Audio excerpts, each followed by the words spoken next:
one-on-one time with just the child and the therapist, that's highly important because it's an opportunity to develop a therapeutic relationship so that a child can come in and be able to trust this person that they've never met to talk about the things that are super uncomfortable to talk about.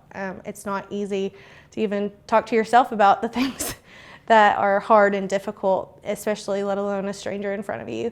So it gives that time to build that rapport and that space to be able to say, hey, oh, this might be going on and I might need help here. It takes some time to get there, and everyone's different. I mean, some people might be, let's get to work, I'm ready, we just might click, but sometimes it takes, a little more time to build that relationship. So respecting that time and that journey, but know that, we will bring the parents in, we will bring you guys in. It's super important, but we'll get there. But sometimes it might take a little longer.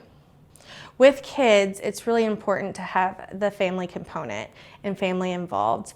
It's important to have some family background information shared, but also too, it's a supportive outlet for the kids. Whether they believe that there's support or not, it's a great way to start building that communication between child and parents. And also too, there's different ways that looks like. So one, it can be a family session, the child, the parents, all in one. It could also be just the parents and the clinician, just so it's a private space for the parents to express their concerns that they might have or their worries about what's going on that they might see from a parental perspective, and also to have that validation as well. And also too, I would express that, especially with kids, it's their own time. They might want to just talk with a therapist because it's not talking to their parents. So they might feel more comfortable to talk to someone that's not their parents, but it's highly encouraged to be able to get to a place to say, hey, let's bring mom, let's bring dad in to talk about these things that are hard so that they know how they can support you and help you get what you need.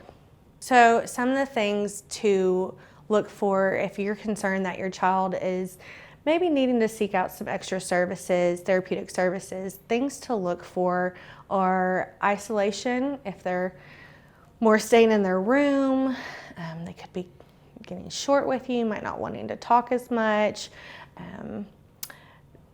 Poor hygiene, they're not taking care of themselves, they're not picking up their bedroom, they might not be showering every day or brushing their teeth.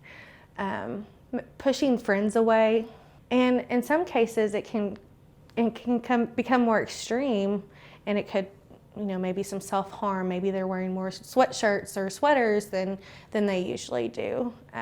Mental illness, depression, anxiety, it's unique to the individual. So some may start very mild and minor to some fears and avoidance to isolation, and then it can start to escalate, some very quickly, some not as quickly.